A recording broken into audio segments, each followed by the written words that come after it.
On August 27th of 2021, you released your eighth album through Despots Records. Would you mind saying the title for me? Vanagander. Vanagander. Yes. And what does that mean, actually? It's an alternative name for the wolf creature Fenrir from the Norse mythology, which is quite a well-known character. Yeah, that's it pretty much. The title came from the second track on the album, which is called Undergångens länkar, which that song is based on that myth and that creature. And we felt that this is like the title track of the album in many aspects, but we also were struggling a bit with the title because it's really long, hard to pronounce for anyone outside of Sweden. And it has Swedish characters in it and so on that might end up corrupted in computers and so on. So we just felt that we should have something more simple, striking, and something that at least where we gave the people the chance that they could even pronounce it. So then this alternative name came up, and we simply went with it. Tell me a little bit about the writing of the album and how it came together. Yeah, it was a long process for sure. First song, which is the opening track of the album, I think I was completing it like some kind of demo version that was pretty close to the final result back in 2015 already. And I like the track, and I definitely had the fire going on at that time. But it had its up and downs in terms of creativity, I guess. We were never really putting the band on hold or anything. In our opinion, the band was going on and active, and we did some shows every year. And we had the new album in the back of our head, and we were doing some writing here and there, but obviously time flew by and the output was terribly slow. But I think that I felt that they had really good potential. It could be some of the best material we have ever written. So I really thought that, we can't give up on this album. We should complete it, even though it might take some time. So we didn't really put any pressure or any goal, any time frames on the whole thing. We just tried to do it in a relaxed way and do things when we had the motivation and the spark and the creativity going. So then finally, towards the end of 2019, we felt that now we finally have all the songs together that would make a great album. And we started to lay out the plans for the recordings and production. And then this was in the end about the same time as the pandemic outbreak. And so we kind of had to put the shows we had scheduled on hold and just focus on the album. And then it was recorded last summer of 2020, recorded in a few different studios. The process was going on until I think the last tracking was done 1st of November. And then the album was mixed by Jacob Hansen in Denmark in December. And we actually received the final master on New Year's Eve that year.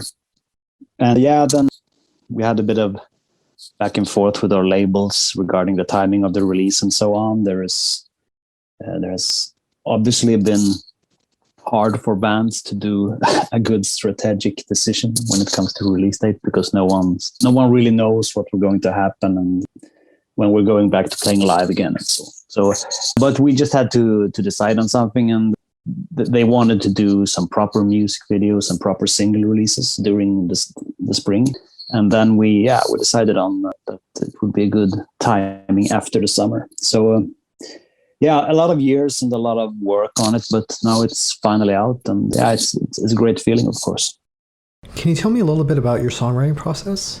Do you come into the band with riffs or with arranged songs, or do you guys write songs together? It's been a bit differently throughout all the years, and we've used many different approaches. We were quite early on with doing home recordings, actually. One of our founding members, the keyboard player, Peter, he was early on with computers and sequencers and doing home recordings. And back in the mid 90s, end of the 90s, many people didn't have the opportunity to record anything themselves other than putting up a tape recorder at the rehearsal place. But we could actually do some arrangements with the keyboards and sequencers in some kind of extremely primitive, though, but still a home studio environment. So we kind of used that approach together with the more traditional one of, just 5 people standing in a circle playing music, being next to each other, which is a great way as well. So we kind of combined these things, and some songs were written by a single person at home, and sometimes a song could be completely written by 5 people in a musical environment. But I guess over the years we kind of changed a bit, and nowadays it's more and more being done in a home studio, recorded and tracked while the song is being written. And I guess it has its advantages, but you could also miss out on a few things that you only can achieve when you're in a band environment. We've been doing some collaborative work though, like sitting 2 or 3 people writing. But for this last album, actually, there was really nothing that we rehearsed or jammed out beforehand.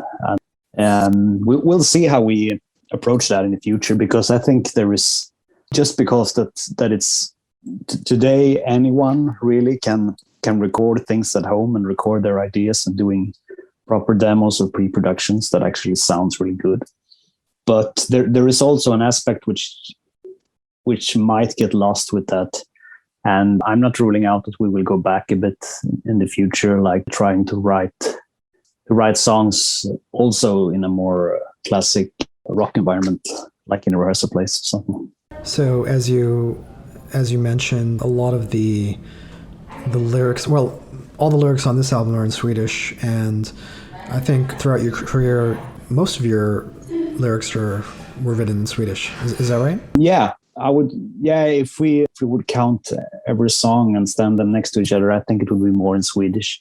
And yeah, especially the last 3 albums, we have only used Swedish.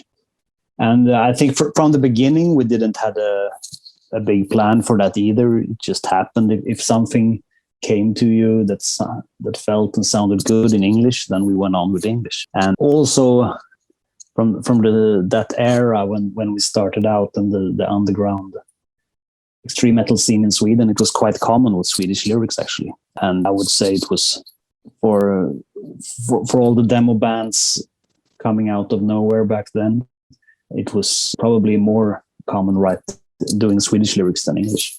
But that went away pretty fast, 2000s, and then doing Swedish lyrics was a bit more odd. And then I think at some point we just came to the conclusion that we should try to be consistent and stick with one of the languages, because it gives, that also goes back to this big thinking and big picture thing that I mentioned, that if everything should go together and have the same atmosphere, then it's a bit odd having using different languages. So we decided that we go with Swedish. We think it suits the music and the atmosphere better, and also that we can do better lyrics in Swedish simply than in English, because it's our mother tongue, and we can get those extra percentage in terms of quality that we can't really achieve in English. So that's a formula actually that we've been working after since the last 3 albums.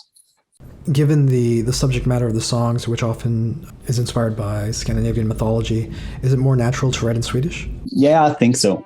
I think there are also bands who can do great lyrics in English on these topics, I think. And I think many of our English lyrics, we have done some good ones as well in the past. But I think it comes more naturally to use the Swedish language, at least for me.